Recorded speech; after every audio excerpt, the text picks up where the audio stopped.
In the most watched ceremony of the century, with billions of eyes fixed on Westminster Abbey and every moment choreographed to perfection, the unthinkable happened.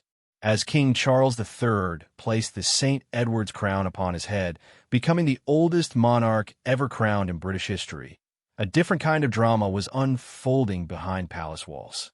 The youngest member of the royal family, 5-year-old Prince Louis, had vanished without a trace. What started as a child's innocent exploration during the most significant day in modern British royal history would trigger the largest covert security operation ever mounted during a state ceremony.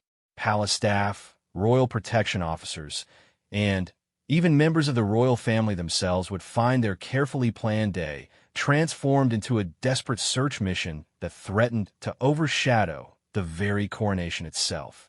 This is the untold story of those terrifying hours when a monarchy's future seemed as uncertain as the whereabouts of one small boy, and how a 5-year-old's adventure would reveal secrets about the royal family that the public was never meant to know. The morning of May 6th, 2023, dawned crisp and clear over London, with thousands of people already gathering along the procession route despite the early hour. Inside Kensington Palace, the Wales family was preparing for what would become one of the most memorable days in recent royal history, though not for the reasons anyone expected. Princess Catherine stood before her dressing room mirror, adjusting the delicate silver headpiece that would complement her Alexander McQueen ensemble. The ivory silk crepe dress, with its intricate embroidery and flowing cape, had been designed specifically for this historic occasion. She caught sight of her reflection and took a deep breath, knowing that millions would be watching every gesture, every expression, as her father-in-law was crowned king. Down the hallway, Prince William was having his own moment of reflection as his valet helped him into his ceremonial uniform. The blue velvet coronation robe, trimmed with ermine and gold lace, felt heavier than usual this morning. Perhaps it was the weight of tradition, or maybe the knowledge that after today, everything would be different. His father would be king, and William would be one step closer to the throne himself. But it was in the children's wing of the palace where the real drama was beginning to unfold, though no one realized it yet. Prince George, now 9 years old and fully aware of his future role, was being helped into his page uniform with the serious concentration of someone who understood the importance of the day. Princess Charlotte, 8 and increasingly confident in public appearances, was practically vibrating with excitement as her nanny, Maria Theresa, fastened the buttons on her ivory dress. And then there's Prince Louis. At 5 years old, Louis possessed that particular combination of charm and mischief that made him both utterly endearing and completely unpredictable. While his siblings understood the gravity of the occasion, Louis saw only an adventure waiting to happen. The palace, usually familiar territory, had been transformed overnight. There were new people everywhere, men in dark suits speaking into earpieces, women in elaborate hats practicing curtsies, and most intriguingly, doors that were usually locked had been opened to accommodate the increased security presence. Maria Theresa had been caring for the Wales children since George was a baby, and she knew each of their personalities intimately. George was methodical and responsible. Charlotte was spirited but obedient when it mattered, and Louis was pure curiosity wrapped in royal breeding. This morning, she noticed an unusual glint in his eyes as she helped him into his formal outfit. "Remember, Louis," she said gently, adjusting his miniature military-style jacket, "today is very special for Grandpa. You must stay close to Mama and Papa at all times." Louis nodded solemnly, but Maria Theresa caught him glancing toward the window where the sounds of the gathering crowd drifted up from the streets below. She made a mental note to keep an extra close eye on him, not knowing that this would be the last time she would see him for several heart-stopping hours. The first signs of trouble began during the family's private breakfast in the blue drawing room. King Charles, despite the enormous day ahead of him, had insisted on this quiet family moment before the chaos of the ceremony began. He sat at the head of the polished mahogany table, already dressed in his coronation shirt of fine linen, though the heavy robes would come later. Queen Camilla, elegant in her cream silk robe that would soon be exchanged for her coronation gown, was discussing last-minute details with her private secretary. The conversation was a mixture of genuine concern about the ceremony's timing and gentle attempts to keep everyone's nerves calm. Princess, and ever practical, was reviewing the seating arrangements one final time. As the king's sister and one of the hardest-working members of the royal family, she had taken it upon herself to ensure that every detail was perfect. Her years of experience in state occasions made her the unofficial coordinator for family logistics. Prince Edward and Sophie, the Duke and Duchess of Edinburgh, sat quietly with their own children, James and Louise, who were both old enough to understand the significance of the day. The teenage cousins were chatting in low voices about the music they would hear and the celebrities they might spot among the congregation. It was during this peaceful family breakfast that Louis made his first escape attempt. While the adults were focused on last-minute preparations and the older children were absorbed in their own conversations, Louis slipped quietly from his chair. He had spotted something fascinating through the tall windows: a group of household cavalry soldiers practicing their formation in the palace courtyard. Catherine noticed his empty chair first. "Louis," she called softly, not wanting to alarm anyone. She assumed he had simply gone to the bathroom or was hiding under the table, a favorite game of his. But a quick search of the immediate area revealed nothing. William joined the search, checking behind the heavy curtains and under the furniture where Louis was known to play hide-and-seek. Still nothing. It was Maria, Teresa, who first felt the cold touch of real concern. She had been helping Charlotte with her hair when Catherine quietly asked if she had seen Louis. A rapid but discreet search of the children's usual hiding spots turned up empty. The first official acknowledgement that something was wrong came when Paul, William's private protection officer, was quietly summoned. A 20-year veteran of royal security, Paul had seen everything from paparazzi chases to actual security threats, but the disappearance of a 5-year-old royal on Coronation Day was uncharted territory. "When did you last see him?" Paul asked Catherine, his voice calm, but his mind already racing through protocols. "Not more than 10 minutes ago," Catherine replied, her mother's instinct beginning to override her royal training. "He was right here at the table." What they didn't know was that Louis had already made it far beyond the breakfast room. His curiosity about the soldiers had led him through a series of connecting rooms, each one opening onto the next like a maze designed for exploration. The palace, with its 775 rooms and seemingly endless corridors, had become the ultimate playground for a 5-year-old with a sense of adventure. Louis had discovered that many doors usually locked or restricted were standing open due to the increased staff and security presence. Caterers moved between rooms carrying elaborate floral arrangements.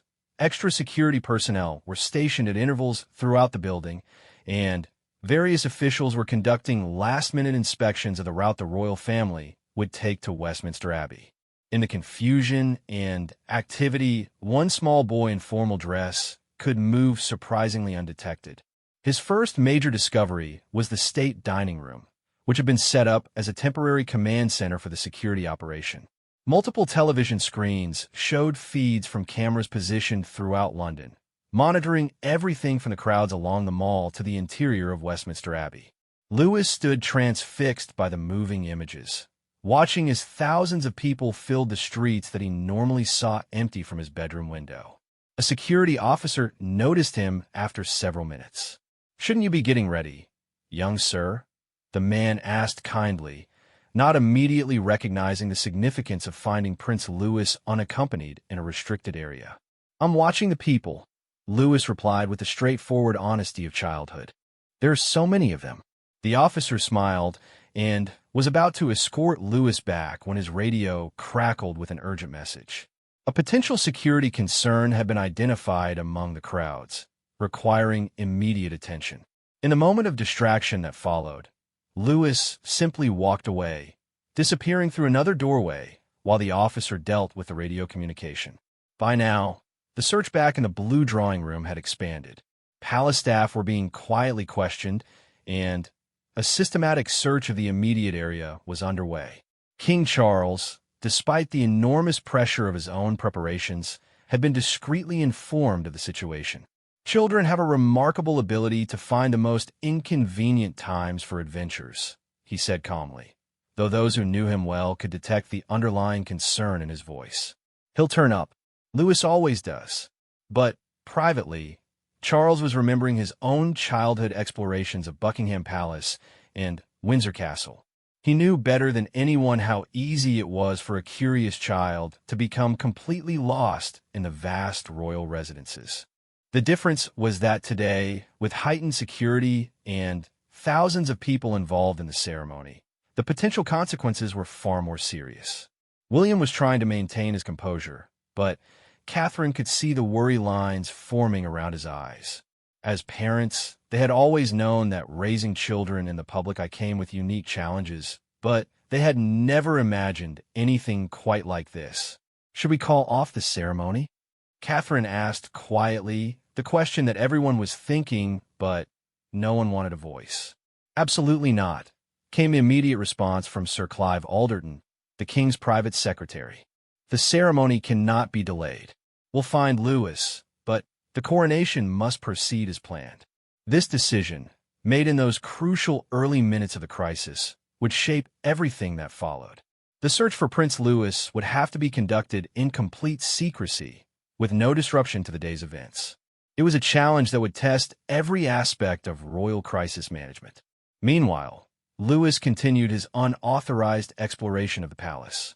His next discovery was even more fascinating than the first. The Royal Mews, where the gold state coach stood waiting for the return journey from Westminster Abbey. The magnificent 18th century carriage, with its elaborate gilt decorations and red velvet interior, looked to Louis like something from a fairy tale. The Mews were bustling with activity as grooms prepared the Windsor gray horses that would pull the carriage later in the day. Louis watched in wonder as the beautiful animals were groomed and fitted with their ceremonial harnesses. The sight was so captivating that he forgot everything else, including the fact that he was supposed to be getting ready for the ceremony.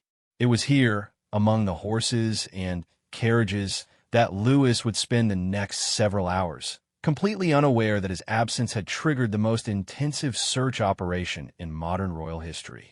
As he petted the soft noses of the Windsor Greys and explored every corner of the historic Mews, teams of security personnel, palace staff, and even members of the royal family were frantically searching for him. The irony was exquisite. While millions of people around the world prepare to watch the most meticulously planned ceremony in decades, the royal family's youngest member had found his own perfect entertainment in the very place where the coronation's grandest symbols were being prepared for their starring role. The clock in the palace's main corridor chimed 9 times, and, with each toll, the urgency of the situation became more apparent. The royal family was scheduled to depart for Westminster Abbey at 10:30, which meant they needed to be fully dressed and ready within the hour. Yet Prince Louis remained missing, and the search had expanded far beyond the initial gentle inquiry. Commander Sarah Mitchell, head of Royal Protection, had been discreetly summoned to coordinate what was rapidly becoming the most sensitive security operation of her career. A former military intelligence officer with 15 years of royal security experience, Mitchell had handled everything from terrorist threats to paparazzi invasions, but this was unprecedented territory. "We need to understand our parameters," she said calmly to the rapidly assembled crisis team in the palace's security center. "The coronation cannot be delayed or canceled. The world is watching. We have approximately 90 minutes to locate Prince Louis and get him ready for the ceremony." The team consisted of 8 senior protection officers, the palace's head of operations, 2 senior members of the king's private office, and Paul, William's personal protection officer, who had become the family liaison for the search. Each person in the room understood that the stakes couldn't be higher. "What's our search perimeter?" asked Detective Chief Inspector Robert Hayes, the Metropolitan Police's royal specialist. "Everything," Mitchell replied without hesitation. "The entire palace complex, the gardens, the Mews, every building within the security cordon. But it has to be invisible. No one outside this room can know what's happening. The challenge was enormous. The palace and its grounds covered 42 acres in the heart of London, with hundreds of rooms, multiple buildings, extensive gardens, and countless places where a 5-year-old could hide or become trapped. More complicating was the fact that the entire complex was filled with people preparing for the ceremony. Caterers, florists, security personnel, media crews setting up equipment, and dozens of royal household staff. While this search operation swung into action, the royal family was grappling with an impossible situation.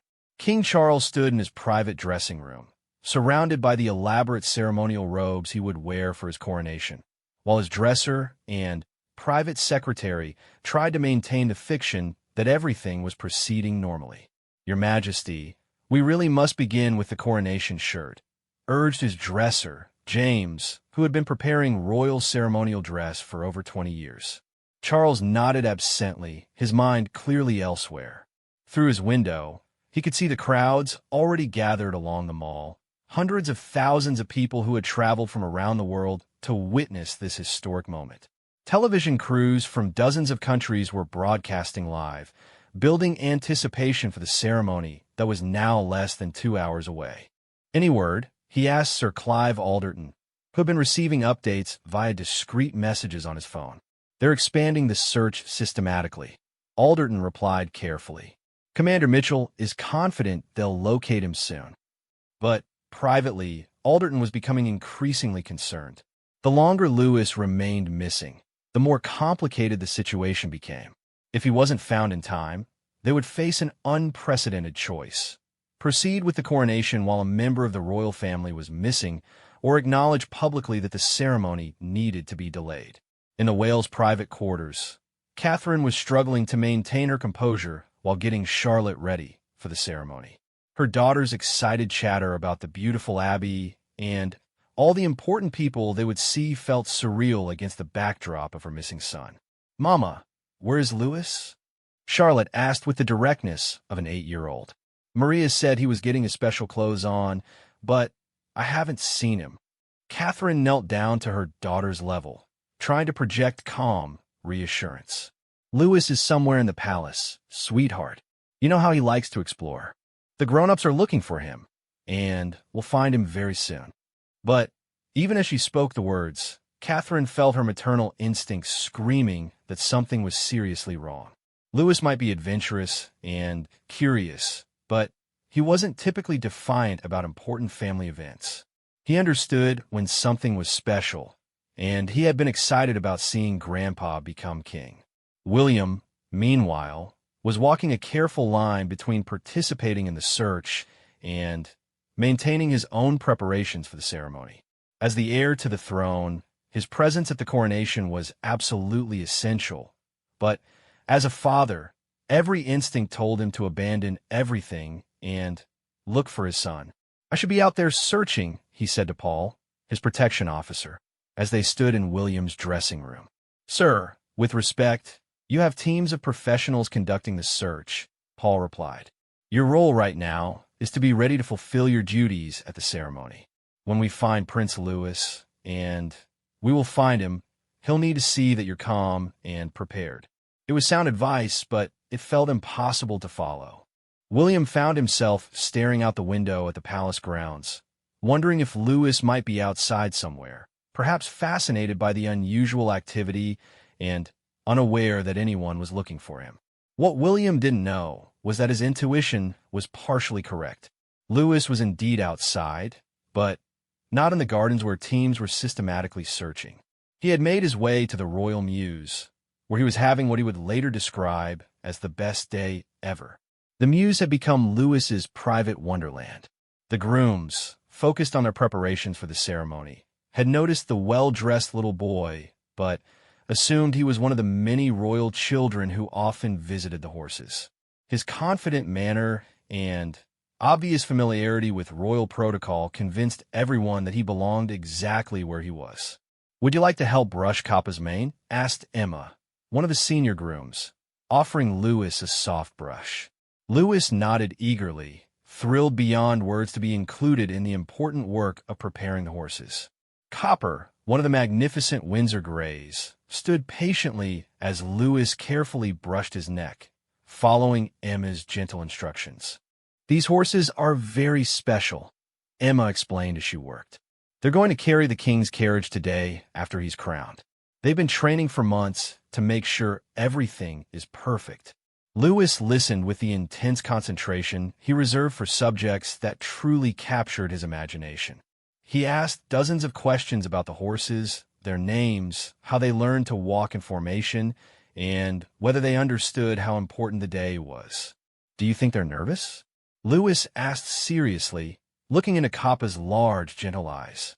Emma smiled at the question. "I think they're excited, just like you probably are about this ceremony." If only she had known the irony of that statement. While Louis was indeed excited, more excited than he had ever been in his young life, he was completely unaware that his excitement had triggered a crisis that was rapidly approaching panic levels. Back in the palace, the search had intensified dramatically. Teams had been assigned specific sections of the building, with each group reporting back to Commander Mitchell every 15 minutes. The systematic approach was thorough, but time-consuming, and time was the one thing they didn't have.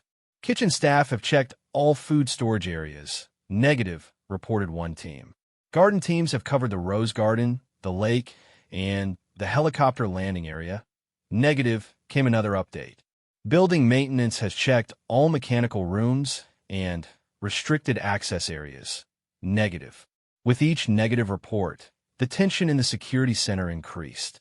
Mitchell found herself running through increasingly unlikely scenarios. Had Louis somehow left the palace grounds entirely? Could he have been taken by someone with malicious intent? The possibilities were terrifying to contemplate.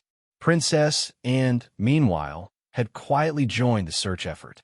As someone who had spent her childhood exploring every corner of royal residences, she understood better than anyone how a determined child could seemingly vanish into thin air. "Have they checked the old servants' passages?" she asked Mitchell practically. "Some of them connect to parts of the building that aren't used regularly." It was a good suggestion, and teams were immediately dispatched to explore the network of hidden corridors that had once allowed servants to move throughout the palace without being seen by residents. These passages, some of which dated back centuries, were familiar territory to royal children who had discovered them over the generations. But even as the search expanded, a new problem was emerging. Media outlets around the world were beginning their live coverage of Coronation Day, with reporters positioned throughout London providing updates on the preparations. Any unusual activity at the palace would be immediately noticed and potentially broadcast to millions of viewers. "We're starting to get questions from the media pool about increased security activity," reported the palace's communications director. "How do we handle this?" "Normal Coronation Day security procedures," Mitchell replied firmly. "Nothing more. If anyone asks specifically about unusual activity, we cite heightened security protocol for the ceremony." It was a reasonable cover story, but Mitchell knew it wouldn't hold for long. If Louis wasn't found soon, they would have to make some very difficult decisions about how much to reveal.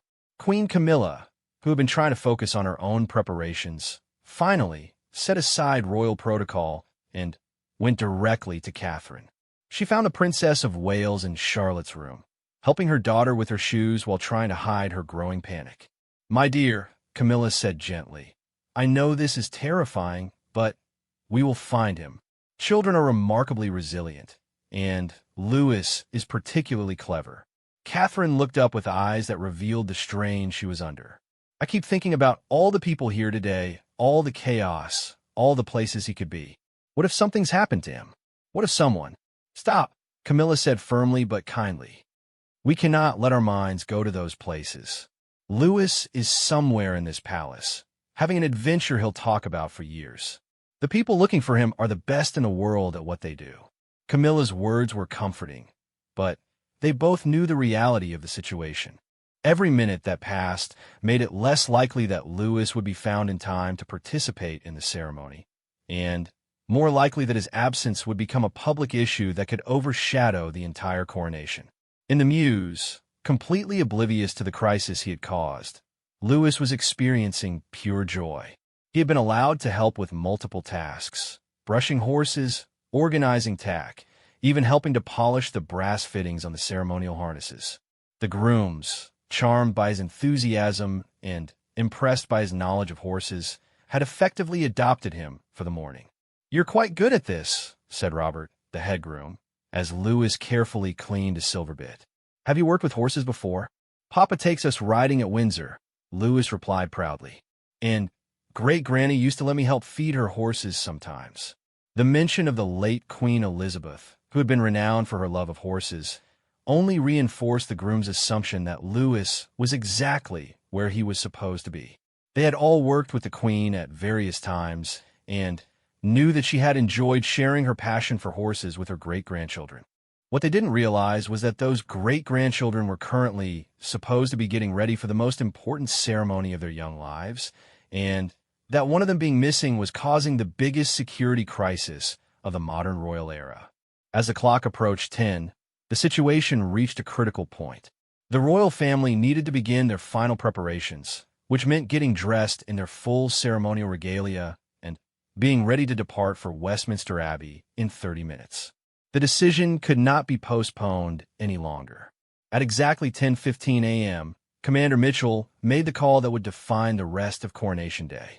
Standing in the Palace Security Center, surrounded by maps, monitor screens, and the controlled chaos of the ongoing search operation, she picked up the secure phone that connected directly to the King's private secretary. "Sir Clive," she said calmly, though everyone in the room could hear the underlying tension in her voice, "we need to make a decision. Do we delay the departure or proceed without Prince Louis?" The silence that followed seemed to stretch forever. Through the windows of the security center, they could see the crowds gathering along the mall, their excitement building as the ceremony approached. Television crews from around the world were broadcasting live, building anticipation for the historic moment that was now just over an hour away. Sir Clive Alderton, a man who had navigated countless royal crises during his career, found himself facing a situation without precedent. In all his years of royal service, he had never encountered anything quite like this. A missing royal child on the most important day of the monarchy's recent history. "Continue the search," he said finally, "but the family must be ready to depart on schedule. We cannot delay the coronation." It was the decision everyone had expected, but that didn't make it any less difficult. The show, as they say, must go on, even when one of the principal players was nowhere to be found. In the royal mews, completely unaware of the crisis swirling around his absence, Louis was having the time of his life. He had progressed from helping with basic grooming to being included in the final preparations of the Gold State coach itself. The magnificent carriage, built in 1762 for King George III, was being given its final polish before the return journey from Westminster Abbey. "This is the most special coach in the world," explained David, one of the senior carriage specialists, as he showed Louis the intricate details of the gilded decorations. "Kings and queens have ridden in this coach for more than 250 years. Louis traced his finger along the elaborate carvings, fascinated by the painted panels depicting Roman gods and the ornate crowns that decorated every surface. "Will Grandpa ride in this today?" he asked. "Indeed he will," David replied, smiling at the boy's obvious excitement. After the ceremony, the new king will ride back to the palace in this very coach, just like his mother did after her coronation. The mention of Queen Elizabeth brought a thoughtful expression to Louis's face. He remembered his great-grandmother's funeral the previous year, and how everyone had talked about her long reign and the tradition she had maintained. Now, his grandfather was becoming king, continuing those same traditions. "I want to see him in the coach," Louis declared with the certainty of childhood. "Well, you'll have the best view from the palace balcony," David said, not realizing that Louis's absence from that balcony was currently causing the biggest security crisis in modern royal history. Meanwhile, back in the palace, the royal family was grappling with an impossible situation. King Charles stood in his private apartments, now fully dressed in his coronation robes. The crimson velvet robe of state with its 18-foot train and elaborate gold embroidery, transformed him from father and grandfather into the symbolic figure he was about to become. The weight of the ceremonial dress seemed to mirror the weight of the decision he was facing. Through his window, he could see the thousands of people lining the processional route, many of whom had been waiting since dawn for a glimpse of the royal family.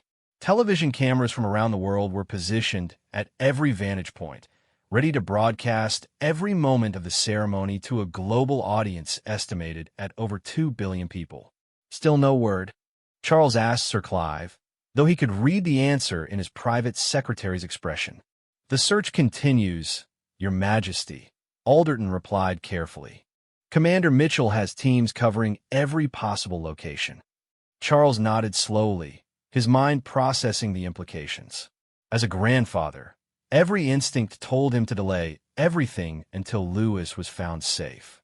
But as king, and he was already king, the coronation being purely ceremonial, he understood that his personal concerns had to be balanced against his constitutional duties. "We proceed as planned," he said finally, his voice heavy with the weight of the decision. "But I want updates every 5 minutes until we find him." In the Wales family quarters, Catherine was putting the finishing touches on Charlotte's appearance while trying to project a calm she absolutely did not feel. The little girl looked beautiful in her ivory dress, her hair perfectly arranged, but Catherine's mother's heart was breaking at the thought of Louis missing this historic moment. "Mama," Charlotte said with the perceptive wisdom that 8-year-old girls sometimes possess, "Louis will be sad if he misses seeing Grandpa become king." Catherine knelt down to her daughter's eye level, struggling to find words that were both honest and reassuring. "Sometimes grown-ups have to make very difficult decisions, sweetheart. The most important thing is that Louis is safe wherever he is." William appeared in the doorway, resplendent in his coronation robes, but with worry lines etched deeply around his eyes. As the heir to the throne, he understood better than anyone that the ceremony could not be delayed, but as a father, the decision felt like a betrayal of everything he believed about family coming first. "Any word from the search teams?" Catherine asked quietly. William shook his head. "They've covered most of the palace and are expanding to the outer buildings. Mitchell thinks." He paused, glancing at Charlotte, who was listening intently. "Mitchell is optimistic." It was a carefully chosen word that conveyed both hope and uncertainty. The truth was that with each passing minute, the search teams were running out of obvious places to look, and the possibility that Louis had somehow left the palace entirely was becoming more likely. Princess Anne, who had been coordinating with the search teams, knocked gently and entered the room. Despite being dressed in her own ceremonial attire, she had spent the morning providing practical insights into where a curious 5-year-old might venture. "The teams have checked all the obvious places," she reported matter-of-factly. "They're now moving to areas that are normally restricted, storage rooms, mechanical spaces, areas that wouldn't typically be accessible to family members." "But if they're normally restricted, how would Louis have gotten in?" William asked. "The same way we all did when we were children," and replied with a slight smile. "Royal children have been finding ways into forbidden areas for centuries. It's practically a family tradition." Her attempt at levity was appreciated, but the underlying concern was growing more serious by the minute. If Louis was in a restricted area, there was a possibility he could be trapped or unable to find his way back to familiar territory. Commander Mitchell, meanwhile, was expanding the search to areas she had initially considered unlikely. The Royal Mews had been on the list for systematic searching, but it had been given lower priority because it was assumed that the activity there would make it easy to spot a missing child. It was Detective Inspector Sarah Chun who finally decided to check the Mews more thoroughly. A 15-year veteran of royal protection with a particular talent for thinking like the people she was tasked with finding, Chun approached the grand stable complex with fresh eyes. "If I were a 5-year-old fascinated by today's ceremony, where would I want to be?" she thought to herself as she surveyed the bustling activity around the horses and carriages. The answer, when she really thought about it, was obvious. The mews contained all the most exciting elements of the coronation. Magnificent horses, golden carriages, people in splendid uniforms working on important tasks. For a curious child, it would be irresistible. Chun entered the main stable building and immediately began scanning for anything out of place. The grooms were going about their work with practiced efficiency, making final preparations for the horses that would feature in the procession. Everything looked perfectly normal until she heard something that made her stop dead in her tracks. The sound of a child's laughter. Following the sound, Chun moved deeper into the stable complex, past the stalls where the Windsor gray horses waited patiently in their ceremonial tack. The laughter came again, clearer this time, accompanied by adult voices engaged in friendly conversation. Rounding the corner into the carriage house, Chun saw a sight that would be permanently etched in royal family lore. There, seated on a mounting block next to the Gold State coach, was Prince Louis, completely absorbed in a conversation with 3 senior grooms about the proper care of ceremonial harnesses. He was filthy. His formal coronation outfit, which had been pristine when Maria Theresa dressed him hours earlier, was now decorated with horsehair, dust, and what appeared to be carriage polish.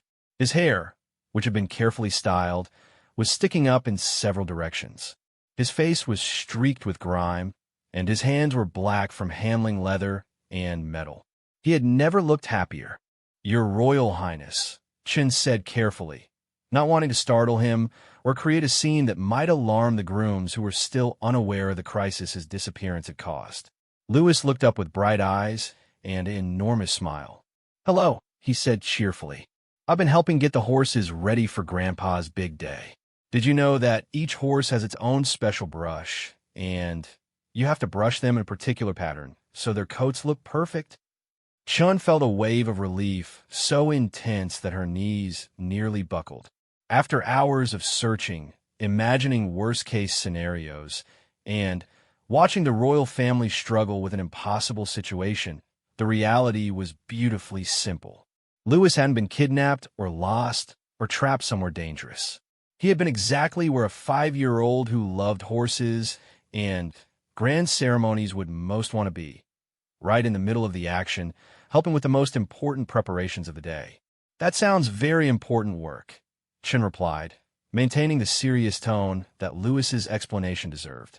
"But I think your family might be wondering where you are." For the first time since she had found him, Louis looked uncertain. "Am I in trouble?" he asked, his confident demeanor wavering slightly. "Not trouble exactly," Chun said gently, "but today is a very special day, and everyone was worried about you." It was in that moment that Louis seemed to fully remember where he was supposed to be.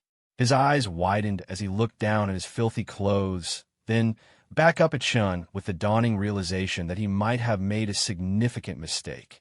"Oh no," he said quietly. "I was supposed to get ready for the ceremony, wasn't I?" The moment Detective Inspector Chen's voice crackled through the radio with the words, "Prince Louis located and secure," the atmosphere in the Palace Security Center transformed from controlled panic to barely contained relief. Commander Mitchell closed her eyes briefly, allowing herself one moment of profound gratitude before snapping back into operational mode. "Location?" she asked crisply. "Royal Mews, main carriage house," came Chen's response. "He's been here the entire time, helping with horse preparations. He's safe and, well, but he'll need cleaning up before the ceremony." Mitchell checked her watch. 10:42 a.m. The royal family was scheduled to depart for Westminster Abbey in 18 minutes. It would be tight, but it was possible. "Bring him directly to the family quarters," Mitchell ordered. "Discreet route, minimal visibility." And Chen, excellent work. The news spread through the palace's communication network with lightning speed. Sir Clive Alderton, who had been managing the delicate balance between crisis management and ceremony preparation, felt years of stress leave his shoulders as he picked up his secure phone to inform the king. King Charles, who had been maintaining royal composure while internally wrestling with terrible scenarios, received the news just as his dresser was making final adjustments to his ceremonial sword. The relief on his face was immediately visible. though he quickly composed himself back into the dignified bearing required for the ceremony. "Thank God," he murmured quietly, then, more loudly, "Thank God." "Where is he?" "The Muse, Your Majesty," Alderton replied with a slight smile. "Apparently he's been helping prepare the horses for the procession." Charles couldn't help but laugh, a sound that held equal parts relief, pride, and exasperation. Of course he was. That boy has always been drawn to horses like a magnet. His expression grew more serious. "Is he ready for the ceremony?" "He will be, sir. They're bringing him up now." Meanwhile, in the Wales family quarters, the news of Lewis's discovery created an emotional scene that would be talked about within the family for years to come. Catherine, who had been holding herself together through sheer force of will, finally allowed the tears to come when William burst into the room with the announcement. "They found him," he said simply, and Catherine's carefully maintained composure crumbled. Princess Charlotte, who had been watching her parents with the intuitive understanding that children possess, immediately ran to hug her mother. "I knew Lewis was fine," Charlotte announced with the confidence of an 8-year-old. "He always finds the most interesting places to explore." Prince George, who had been quietly worried throughout the morning while trying to fulfill his own responsibilities as a page, finally relaxed his shoulders and allowed himself to smile. At 9 years old, he was increasingly aware of the family's public role and had understood better than his siblings how serious Lewis's disappearance was. "Will he still be able to come to the ceremony?" George asked practically. "If we can get him cleaned up in time," William replied, checking his own watch. They had 16 minutes before departure, which meant Lewis would need the fastest royal preparation in history. Detective Inspector Chun, meanwhile, was navigating the delicate task of extracting Lewis from the Muse without creating a diplomatic incident with the grooms who had unknowingly harbored him all morning. The stable staff, who had come to view Lewis as their special helper for the day, were visibly distressed to learn that his presence had been unauthorized. "Your Royal Highness," said Robert, the head groom, with obvious concern, "we had no idea you were missing. We thought—" "It's not your fault," Lewis interrupted with the graciousness that royal children learn early. "I should have told someone where I was going. But thank you for teaching me about the horses. It was the best morning ever." His genuine gratitude and obvious happiness made it impossible for anyone to remain upset with him. Even Chun found herself smiling as she gently guided him away from his new friends and toward the palace. The journey back to the family quarters took on the urgency of a military operation. Palace staff who had been part of the search effort lined up along the corridors, their relief visible as Lewis passed by, chattering excitedly to Chun about everything he had learned about royal horses and carriages. "Did you know that each horse has a different personality?" he was explaining as they walked. "Copper is very gentle and likes to have his ears scratched, but Darcy is more serious and prefers to focus on his work." Chun listened with half an ear while calculating timing and logistics. Lewis would need a complete wash and change of clothes, his hair would need to be redone, and somehow this transformation would need to happen in less than 15 minutes. When they reached the family quarters, the reunion scene was both joyful and chaotic. Catherine swept Lewis in her arms, not caring that his filthy clothes would mark her own ceremonial dress. William wrapped both of them in a hug that spoke to the relief every parent feels when a missing child is returned safely. "Lewis Arthur Charles Lewis," Catherine said, using his full name in the way that parents do when they're too relieved to be properly angry. "Do you have any idea how worried we were?" Lewis looked up at his parents with eyes that held both contrition and excitement. "I'm sorry, Mama. I saw the horses, and I wanted to help, and everyone was so nice, and there's so much to learn. We'll talk about this later," William said firmly but gently. "Right now, we need to get you ready for Grandpa's ceremony." What followed was perhaps the most frantic royal preparation in modern history. Maria Theresa, summoned urgently from her own coronation preparations, took one look at Lewis and immediately began issuing orders like a general organizing a military campaign. "Bath, immediately," she announced. New clothes laid out. Hair supplies ready. We have 12 minutes. Princess Anne, who had arrived to check on the situation, took charge of crowd control. Everyone who isn't essential to getting Louis ready needs to leave now, she announced with her characteristic authority. This is not a spectator sport. The next 12 minutes passed in a blur of efficiency that would have impressed the most demanding military operation. Louis was scrubbed clean in record time, his hair washed and styled, and his backup ceremonial outfit. Thankfully, there was always a backup for royal children, fitted perfectly. Catherine, meanwhile, was dealing with her own appearance issues. Her embrace of Louis had left her dress marked with stable dirt and carriage polish. Her lady-in-waiting appeared with cleaning supplies and worked frantically to remove the stains while Catherine's hair was touched up and her makeup repaired.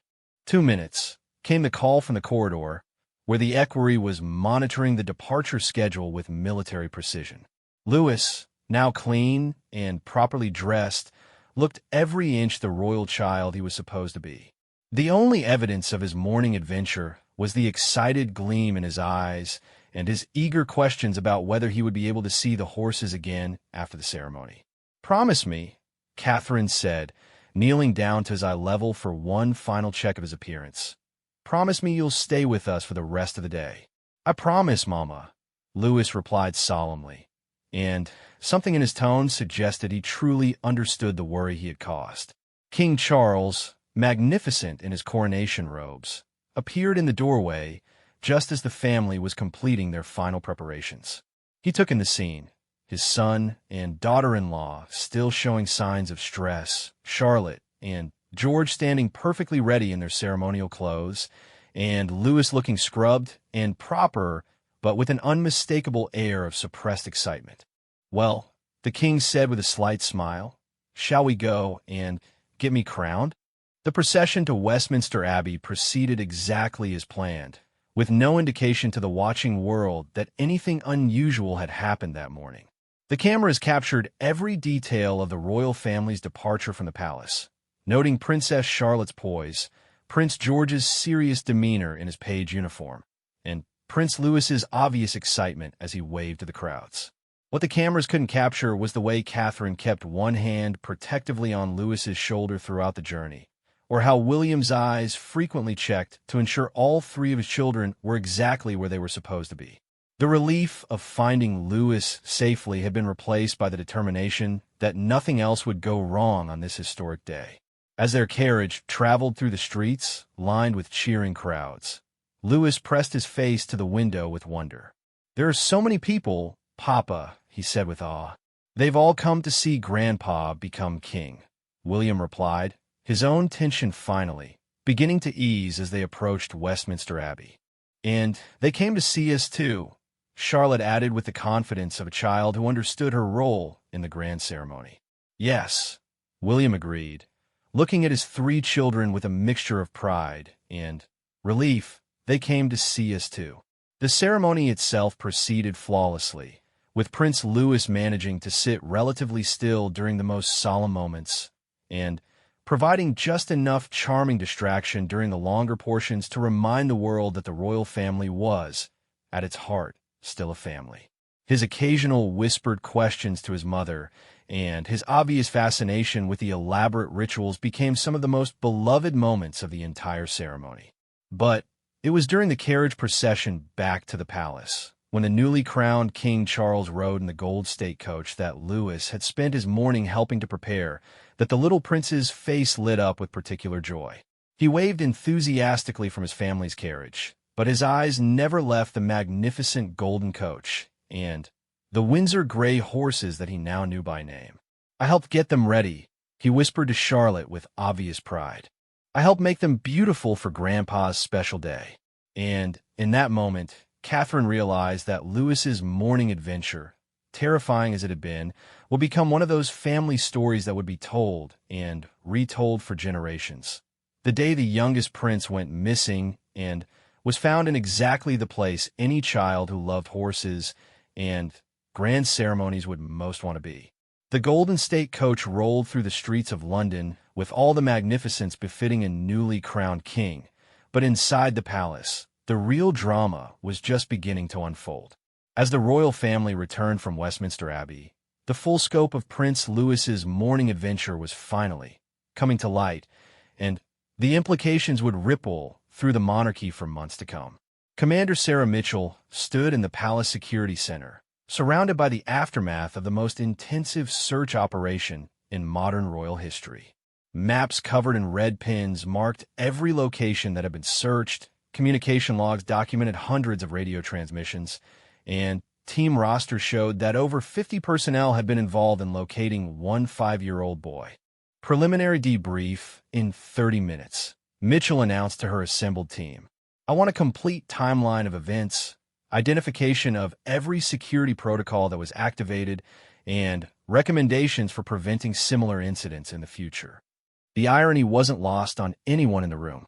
The search for Prince Louis had been conducted with military precision and had ultimately been successful, but it had also revealed significant gaps in royal security protocols that no one had previously considered. How does one monitor a 5-year-old who has unprecedented access to one of the most secure buildings in the world? Detective Inspector Sarah Chun, who had ultimately located Louis in the Royal Mews, was already compiling her report. As she reviewed the timeline of events, she found herself marveling at the perfect storm of circumstances that had allowed Louis to remain hidden for so long. The increased activity for Coronation Day had meant more open doors and unfamiliar faces throughout the palace. The Royal Mews, busy with their own preparations, had provided the perfect camouflage for a curious child who looked like he belonged exactly where he was. "The real question," she said to her colleague, Detective Chief Inspector Robert Hayes, "is whether this was a security failure or simply an inevitable consequence of trying to secure a building that's also a family home." Hayes nodded thoughtfully. "In any other context, we'd call this a massive breach. A protected individual went missing for over 3 hours and ended up in a location that wasn't being monitored. But the protected individual is 5 years old, and the breach was curiosity about horses." Meanwhile, in the palace's private apartments, the Wales family was finally having the conversation that had been impossible during the morning's crisis. The children had been allowed to change out of their ceremonial clothes into comfortable play clothes, and the family had gathered in their private sitting room for what William was calling a very important discussion about today's adventure. Prince Louis sat cross-legged on the floor, still radiating the excitement of the day's events, but now beginning to understand that his morning exploration had caused more concern than he had realized. Princess Charlotte and Prince George flanked him on either side, a show of sibling solidarity that Catherine found both touching and amusing. "Louis," William began carefully, settling into his chair with the weary relief of a father who had aged several years in one morning. "Can you help us understand what happened today? We'd like to hear your side of the story." Louis looked up at his father with the earnest expression he wore when he knew he was in important territory. "I saw the soldiers practicing in the courtyard during breakfast," he began, his voice thoughtful. "They looked so smart, and I wanted to see them better. So I went to the window in the other room." "The state dining room," Catherine added quietly, making mental notes about security protocols. "And then I saw the television screens showing all the people in the streets," Louis continued, his excitement building as he remembered. "There were so many people, more than I've ever seen. And then I found a room where they keep the horses." "The Royal Mews," George said knowingly. At 9, he had his own memories of exploring the palace, though none quite as dramatic as Louis's adventure. "Yes." Louis's face lit up. "And the horses were so beautiful, and the people there were so nice. They taught me how to brush the horses properly, and about the special saddles, and about how the gold coach is the most important coach in the whole world." As Louis recounted his morning, describing in vivid detail every horse he had met and every task he had been allowed to help with, Catherine felt her emotions shifting from relief to a complex mixture of pride and concern. Her youngest son had spent the most important ceremonial day in recent royal history, having what was clearly one of the best experiences of his young life. "But, Louis," she said gently, You know you're supposed to tell someone where you're going, especially on important days like today. Lewis's expression grew serious, and for a moment he looked older than his 5 years. I know, Mama. I didn't think about it at first because I was so excited about the horses. And then, when I was having so much fun, I forgot about everything else. William exchanged a look with Catherine. This was the challenge of raising children in the unique environment of the royal family.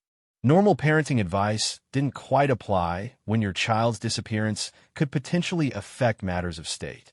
The people who work here, William continued, they have very important jobs keeping our family safe.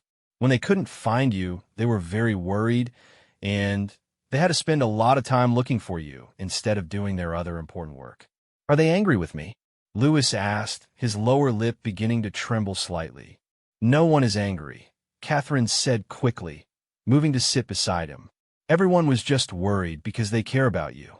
But we need to make sure this doesn't happen again. Princess Anne, who had been quietly observing from the doorway, stepped into the room with her characteristic directness. If I may, she said, settling into a chair with the authority of someone who had been through similar conversations decades earlier. Lewis, when I was your age, I also had adventures in the palace that worried the grown-ups. Lewis looked at his great-aunt with renewed interest. Princess Anne was someone he deeply admired, partly because she was always honest with him and partly because she was famous for her love of horses. You did? He asked. Indeed. Your father and Uncle Harry were even worse, and said with a slight smile at William. The difference was that when I was a child, the stakes weren't quite so high. There weren't thousands of people watching, and there weren't television cameras everywhere. She leaned forward, speaking directly to Lewis with the respect she showed all children. Being a member of this family means that sometimes your actions affect many other people, even when you don't mean them to. That's not fair, perhaps, but it's the reality of who we are. Lewis considered this seriously. At 5, he was just beginning to understand that his family was different from other families, though the full implications of royal life were still beyond his grasp. Will the horse people get in trouble because of me? He asked with genuine concern. Absolutely not, William said firmly. They were doing their jobs perfectly. They were kind to you and kept you safe, which is exactly what we would want anyone to do. In fact, the Royal Mews staff had already been individually thanked by King Charles himself, who had visited the stables immediately upon returning from Westminster Abbey. The king had wanted to personally thank the grooms who had unknowingly provided his grandson with such a memorable experience while ensuring his safety. They were particularly impressed with your horse knowledge, the king had told Lewis during a private conversation later that afternoon. Robert mentioned that you knew the names of all the Windsor Greys and could identify which harness belonged to which horse. This conversation between grandfather and grandson had taken place in the king's private study, with both of them still wearing parts of their ceremonial uniforms. Charles had wanted to address the morning's events directly with Lewis, understanding that the boy needed to hear from him personally that he wasn't in trouble. I'm sorry I missed part of getting ready for your ceremony, Grandpa, Lewis had said with the straightforward honesty that made him so endearing. You know what? Charles had replied, settling back in his chair with his grandson perched on a footstool nearby. Some of my best childhood memories are of unexpected adventures. The fact that your adventure involved learning about our horses and helping with preparations for a ceremony that you were so excited about, well, that tells me exactly the kind of young man you're growing up to be. This conversation would become one of Lewis's most treasured memories, establishing a special bond between the new king and his youngest grandson that would influence their relationship for years to come. But the day's events had implications far beyond family dynamics. In the coming weeks, royal security protocols would be comprehensively reviewed and updated. New procedures would be implemented for monitoring family members during high-profile events, and additional training will be provided for all palace staff on recognizing and reporting unusual situations. The media, meanwhile, remained completely unaware of the morning's drama. The official photographs from Coronation Day showed a perfectly composed royal family, with Prince Louis looking appropriately royal in his ceremonial outfit. The story of his disappearance and discovery would remain closely guarded within the palace walls, becoming one of those family legends that would be retold at private gatherings for generations. Maria Theresa, Louis's nanny, had perhaps learned the most important lesson of anyone involved in the day's events. At the evening debrief with Catherine and William, she had been characteristically direct about her own role in what had happened. "I should have anticipated this," she said simply. "I know Louis's personality, I know his fascination with horses, and I should have realized that all the unusual activity today would be irresistible to him." Catherine had been quick to reassure her that no one was being blamed for Louis's adventure, but the conversation had led to new protocols for royal family events that would balance the children's natural curiosity with the security requirements of their unique position. As the evening drew to a close and the children were finally settled for the night, Catherine found herself standing at the window of Louis's bedroom, watching him sleep peacefully after what had been, from his perspective, the most exciting day of his young life. William joined her, wrapping his arms around his wife, as they both processed the emotional roller coaster they had experienced. "He looks so innocent when he's sleeping," Catherine whispered. "He is innocent," William replied. "That's what makes this all so complicated. He's just a 5-year-old who loves horses and wanted to be part of something important." And he was part of something important, Catherine realized, just not in the way anyone planned. The next morning, newspapers around the world would carry glowing reviews of the coronation ceremony, praising its pageantry, its dignity, and the charming behavior of the royal children. Prince Louis would be particularly noted for his obvious engagement with the ceremony and his delightful interactions with his siblings. What none of those newspapers would ever know was that behind the scenes, Prince Louis had provided his family with one of the most dramatic and ultimately heartwarming stories in recent royal history. His unauthorized adventure had revealed both the vulnerabilities and the strengths of a family trying to balance public duty with private love, and had demonstrated that sometimes the most memorable moments are the ones that aren't planned at all. Years later, when Louis was old enough to fully understand the story of his Coronation Day adventure, it would become one of his favorite family tales. He would particularly enjoy the part about how he had helped prepare the horses that carried his grandfather back to the palace as the newly crowned king, making him, in his own small way, an essential part of one of the most important days in modern British royal history.